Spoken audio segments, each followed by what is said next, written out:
रामकृष्ण हरी विठ्ठल केशवा. कोणत्या महिन्यामध्ये पती पत्नीने एकत्रित आल्यानंतर मुलं किंवा मुली जन्माला येण्याचं प्रमाण जास्तीत जास्त असतं? इतर महिन्यातही मुलं आणि मुली जन्माला येतात, परंतु हे जे सांगतोय महिने, या महिन्यामध्ये जर निरोगी पती पत्नी, निरोगी म्हणतोय मी, जर एकत्रित आले,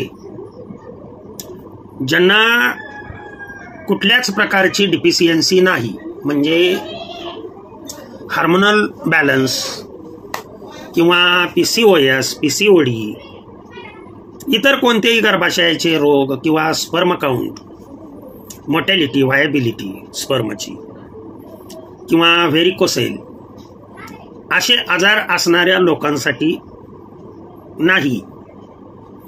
अशा लोकांनी अगोदर हे महिने जे सांगतोय त्या महिन्याच्या अगोदर आपल्या बॉडीमध्ये आयुर्वेदिक औषधं व्यवस्थितरित्या घेऊन, आयुर्वेदिक औषधं सांगतोय, जर तुम्ही बॉडीचं व्यवस्थित संतुलन केलं, हार्मोनल बॅलन्स केला आणि या महिन्यामध्ये जर तुम्ही एकत्रित आला तर रिझल्ट जवळजवळ 90 ते 95% पॉझिटिव्ह असतो. हे ग्रंथाच्या आधारे आणि विज्ञानाच्या आधारे हे मी सांगतो. तेवढं म्हणजे आपल्याकडं ज्ञानही पाहिजे, ग्रंथ वाचन तेवढं असावं, तेवढं विज्ञान वाचन असावं. आणि इतकं ग्रंथ वाचन, विज्ञान वाचन गुरुकृपेने माझ्याकडून घडून आलेलं आहे.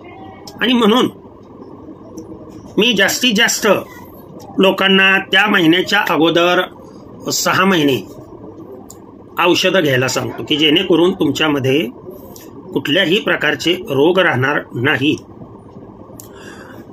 पुरुषामध्ये स्त्रीमध्ये एक जरी डिफिशियन्सी असेल,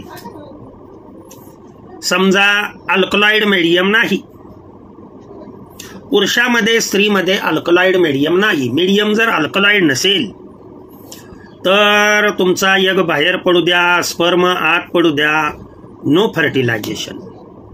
ऍसिडिक मीडियमला स्पर्म हे मारले जातात. त्याच्यामुळं व्हाजायनल pH हा किती असला पाहिजे मुलं होण्याच्या दृष्टीने, तोही माहित पाहिजे आपल्याला. हा व्हाजायनल pH जर लक्षात ठेवा, एक ठराविक, हे विज्ञान बोलतोय मी, कुठलं पाठ केलेलं नाही, हे अनुभवाचे बोल आहेत. प्रॅक्टिकली हे परफॉर्म करून यशस्वी त्यामध्ये केसेस, अनेक केसेस झालेले आहेत. त्याच्या आधारे मी बोलतोय. ॲज अ सेक्स थेरापिस्ट किंवा ॲक्युथेरापिस्ट, ज्ञान सर्वच प्रकारचं आहे. संप्रदायामधील ज्ञान, पारमार्थिक ज्ञान आणि विज्ञान याचा संयोग जिथे घडतो त्यांना बहिस्तर म्हणतात, लक्षात ठेवा.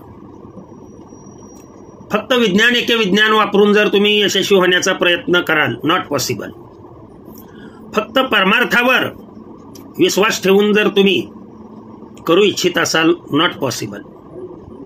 सम डिफिशियन्सी आहेत, त्या दूर करण्यासाठी विज्ञानच वापरलं पाहिजे.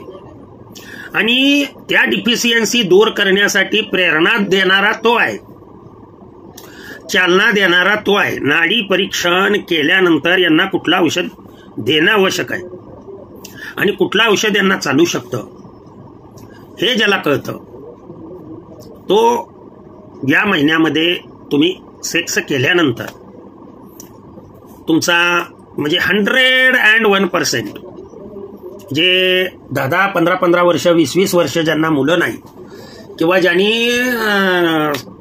खूप काही लाखो रुपये घालवलेले आहेत, अशा व्यक्तींनी संपर्क साधून, जो स्क्रीनवरती मोबाईल नंबर दिलेला आहे याच्यावरती संपर्क साधून तुम्ही अपॉइंटमेंट घेऊ शकता.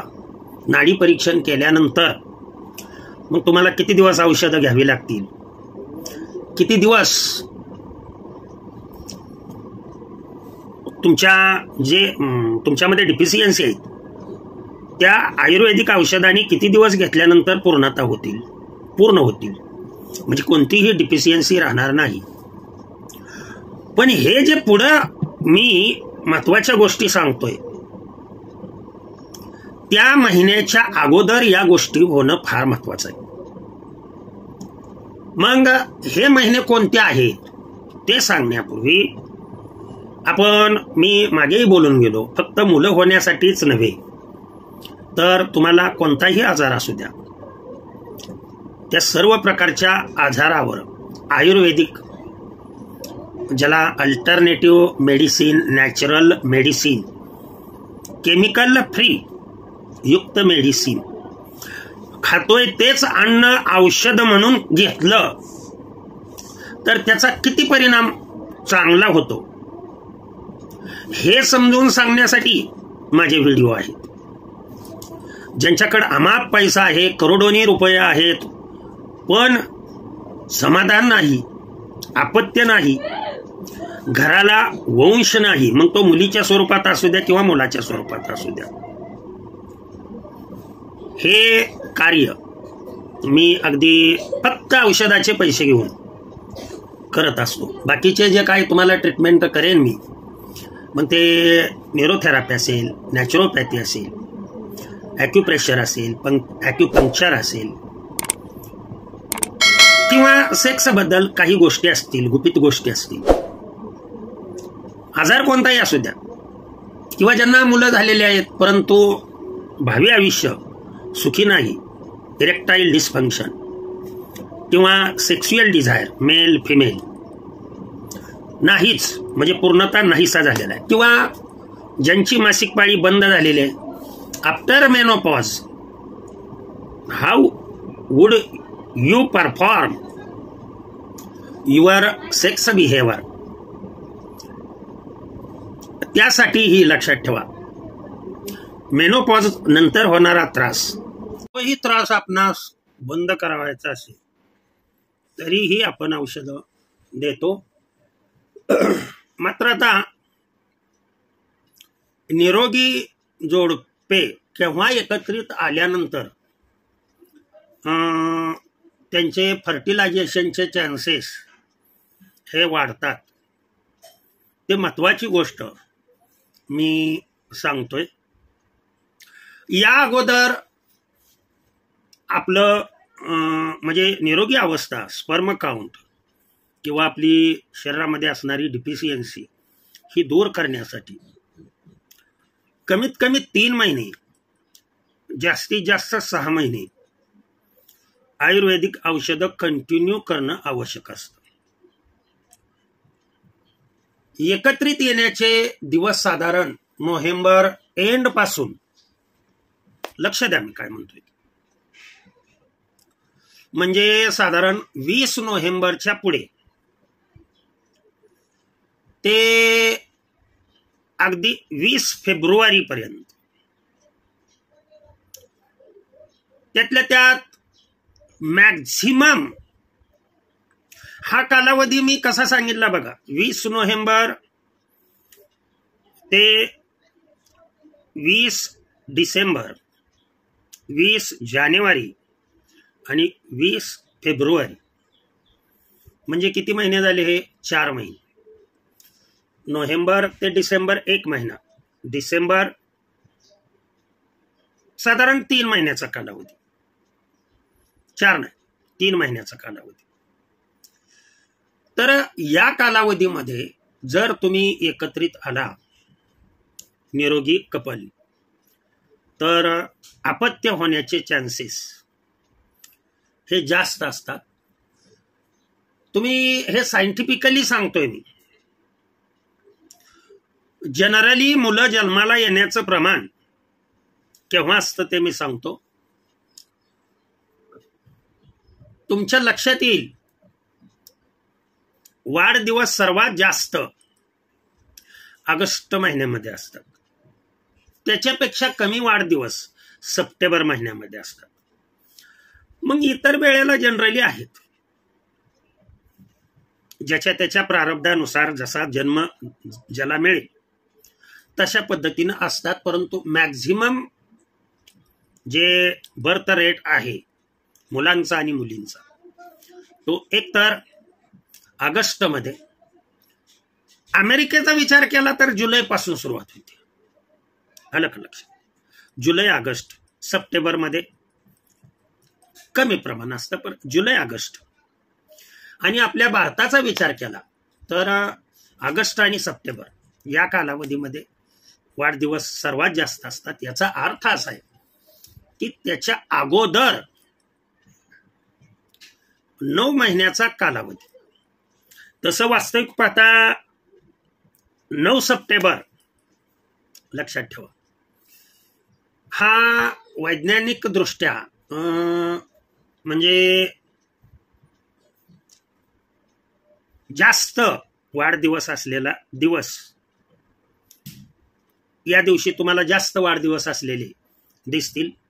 9 महिने 9 दिवस म्हणजे तुम्ही एकत्रित मॅक्झिमम डिसेंबरमध्ये जर तुम्ही एकत्रित आला, लक्षात ठेवा, नोव्हेंबरच्या 20 तारखेच्या पुढे ते फेब्रुवारीची 20 तारीख इथपर्यंत जर तुमचं एकत्रीकरण, एक पर्टिक्युलर डेला ते डेट ठरलेले असतात, ज्याची त्याची मेन्शुरल सायकल कशी आहे हे सगळंच छोट्याशा व्हिडिओमध्ये सांगू शकत नाही किंवा सांगता येत नाही. ज्याची त्याची कंडिशन कशी आहे त्यानुसार मासिक पाळीचे दिवस कसे, किती दिवसाची मासिक पाळी आहे याच्यावरती ते अवलंबून असतं. ओव्हुलेशन केव्हा होऊ शकतं आणि एकत्रित केव्हा येणं आवश्यक असतं याचं सर्व मार्गदर्शन आणि त्यानुसार योग्य औषधं भगवंताच्या कृपेने पिढ्यानं पिढ्या चालत आलेली ही परंपरा असलेलं आईवडिलांकडून आजोबाकडून आलेलं ज्ञान आणि मी माझ्या जीवनामध्ये अक्वायर्ड केलेलं ज्ञान पाठीमागच्या व्हिडिओमध्ये मी दाखवलं, बरंच काही दाखवलं, पण या व्हिडिओमध्येही ज्ञान अक्वायर्ड करण्यासाठी आहे तसा पसारा दाखवतोय मी, लक्षात ठेवा. त्याच्यामध्ये काही कुठे ठेवलेलं आहे वगैरे असं काही नाहीये, आहे तसं मी दाखवतोय तुम्हाला. जसं पसरलेलं आहे तशाच पद्धतीनं तुम्हाला दिसेल. यामध्ये औषधं आणून रानातून आणून फिरायला सहजासहजी फिरायला गेलो आणि एक रिअरली प्लॅन्ट दिसला तर सहज रस्त्यावरती दिसणारा प्लॅन्ट सुद्धा. हे छोटंसं माझं घर आहे, पत्र्याचं घर आहे, लक्षात ठेवा. साधा सोपा आणि सहज असं आनंदाने जीवन जगणारी व्यक्ती. हा जो खजाना दिसतोय तुम्हाला इकडे सर्वच पहा, हे तुम्हाला औषधं सर्व इथे दुसरं काय दिसणार नाही. ते वरची भांडी वगैरे जे आहेत ती सुद्धा औषधांनी गच्च भरून ठेवलेले आहेत. हे माझे असणारे विज्ञानाची आणि धार्मिक ग्रंथ वगैरे जे आहेत त्याची असणारी ही वेगवेगळ्या प्रकारची तेलं तुम्हाला दिसतील. इथे खालीही पहा तुम्हाला सर्व प्रकारचं म्हणजे बॉक्स भरून सर्वच गोष्टी तुमच्याशी मी शेअर करतोय. हा काय माझा धंदा नाही आहे. आणि असं फिरत असताना जी औषधं आपणाला अशा पद्धतीनं हे मिळतात ती औषधं आणून असं फॅन खाली, वरती फॅन दिसेल तुम्हाला, त्या फॅनच्या खाली ठेवून वाळवली जातात. त्या कारण उन्हात वाळवली की याच्यामधला कुठल्याही प्रकारचा अर्क हा शिल्लक राहत नाही. ही सामुग्री आहे माझी साध्या भोळ्या भक्ताची असणारी ही सामुग्री आहे.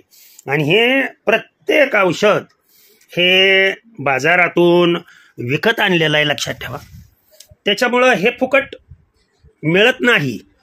म्हणून मला नाविलाजास्तव औषधाचे पैसे घ्यावे लागतात. तर हे मिळवलेलं ज्ञान आहे जे अनेक व्यक्तींच्या आलेल्या सानिध्यामुळं शेवटी experience is the best teacher, हे महत्त्वाचा मुद्दा याच्यामध्ये असतो. याचा अर्थ माझं क्वालिफिकेशन नाही असं होत नाही आहे. क्वालिफिकेशन म्हणजे ते फक्त मंगळसूत्र आहे, परंतु how do you perform it आणि तुम्हाला त्याचा एक्सपिरियन्स किती आहे, किती पेशंटवरती तुम्ही ते अप्लाय केलं आणि त्याचा रिझल्ट मिळाला, हे यातून माझा शहाणपणा यातून सिद्ध नाही करायचा मला. मी साधा भोळा वारकरी मनुष्य आहे आणि हे फक्त येणाऱ्या व्यक्तीसाठी माहीत असावं. This is a special room for me. आलं का लक्षात, की जिथे फक्त औषधं मी व्यवस्थितरित्या तयार करून सर्वांना देऊ शकतो. तर हा वारकऱ्याचा खजाना तुम्ही पाहिला असेल.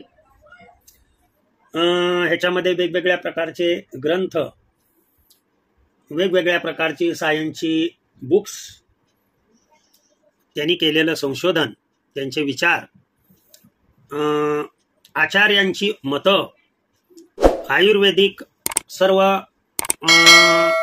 आतापर्यंत असणारं अवेलेबल जे नॉलेज आहे याच्या आधारे सर्व भक्तांची सेवा मला करायला मिळते. भगवंतानी हा सेवेचा लाभ मला दिला आणि समाधानी त्यांच्याच कृपेने ठेवलं. हा काय माझा इन्कम सोर्स नाही. माझा इन्कम सोर्स क्लासेस, माझं शेळी मेंढी पालन आहे, शेती आहे. हा इन्कम सोर्स मी कधीच ठेवलेला नाही. फक्त सेवा. तुम्ही इथं आल्यानंतर, घरी आल्यानंतर तुमच्या लक्षात येईल, परमार्थिक साधनेसाठी माझ्या मंदिर बांधलेलं आहे. त्या मंदिरामध्ये परमार्थिक साधना, जे सत्य आहे ते मी सांगतो. त्यांनीच दिलेलं ज्ञान, त्यांनीच या कार्यासाठी दिलेला जन्म, त्यांच्याच चरणी वाहतो आणि सेवेला पूर्णविराम देतो. पुंडलिक वरदा हरी विठ्ठल, श्री ज्ञानदेव तुकाराम, पंढरीनाथ भगवान की जय. अवधूत चिंतन श्री गुरुदेव दत्त, श्री स्वामी समर्थ योगीराज हरिहर महाराज की जय. विठ्ठल विठ्ठल विठ्ठल विठ्ठल विठ्ठल विठ्ठल.